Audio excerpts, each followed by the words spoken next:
The necklace was sitting in a pawn shop window, under a strip of dirty fluorescent light. I had fastened it around my girlfriend's neck a month before.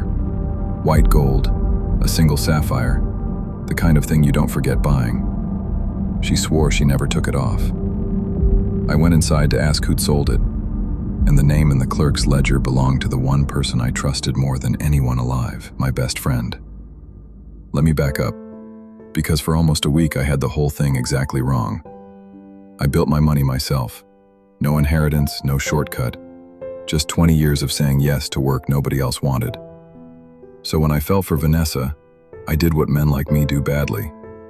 I tried to buy how I felt. Necklaces, a ring, a rare dark blue coupe with a custom plate, VNS, because I thought a plate with her initials was romantic. The car stayed in her garage. Most of my gifts did. She was beautiful in a way that turned heads. Blonde, green-eyed, always lit like she knew a camera might be near. And she was slippery in ways I kept explaining away. She never stayed the night. She chose every restaurant, every time, and canceled with a work trip whenever I tried to surprise her. I told myself that was just her.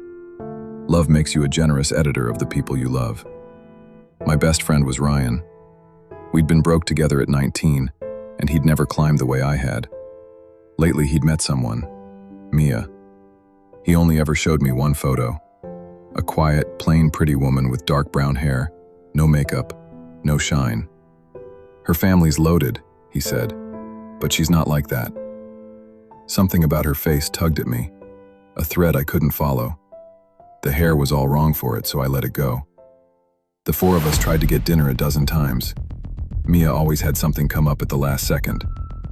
Then the gifts started disappearing. First a bracelet Vanessa must have left somewhere. I let it go. Then the necklace, in that window, with Ryan's name in the ledger. I need you to understand what that did to me, because I believed the obvious story for days.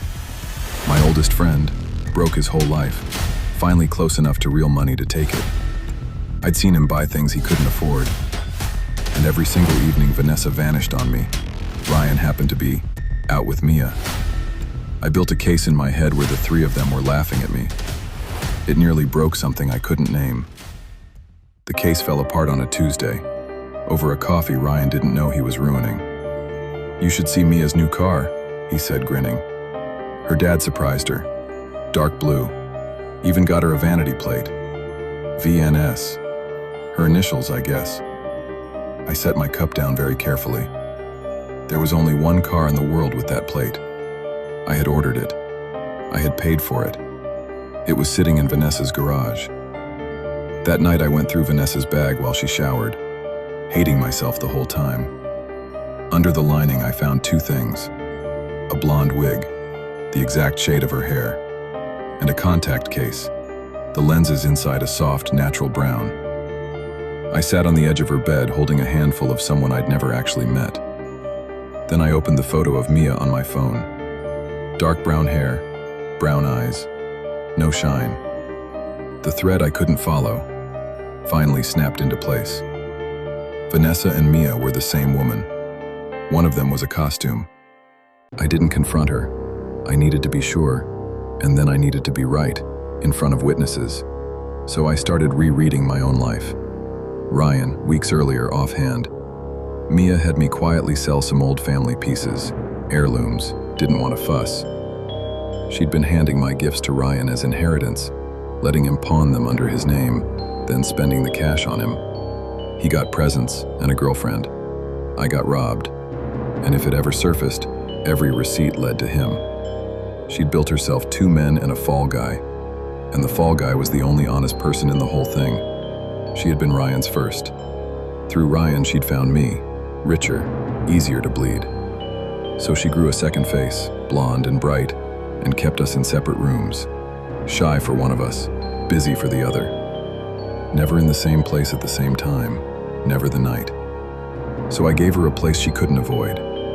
When Ryan told me he was taking Mia to dinner that Friday, I asked for one thing.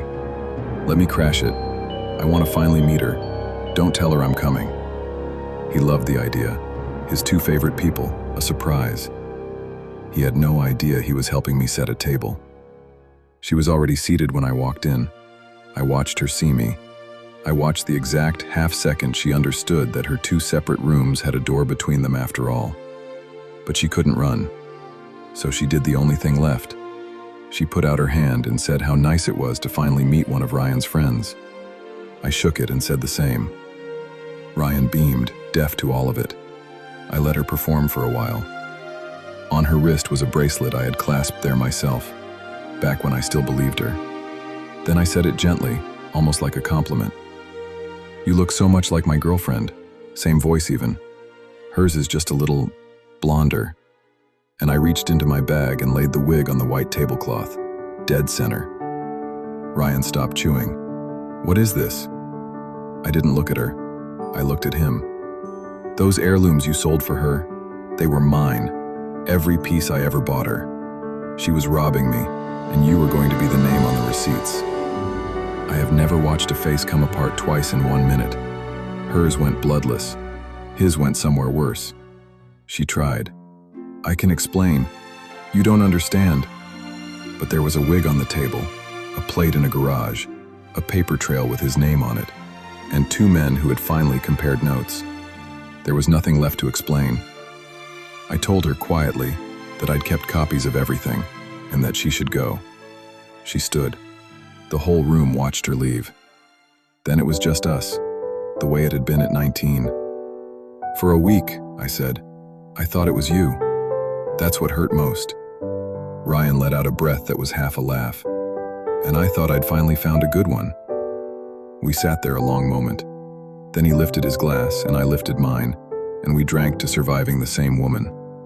I lost someone I thought I loved that night, but the friend I'd almost accused was still sitting across from me, the one person, it turned out, who had never once lied to my face.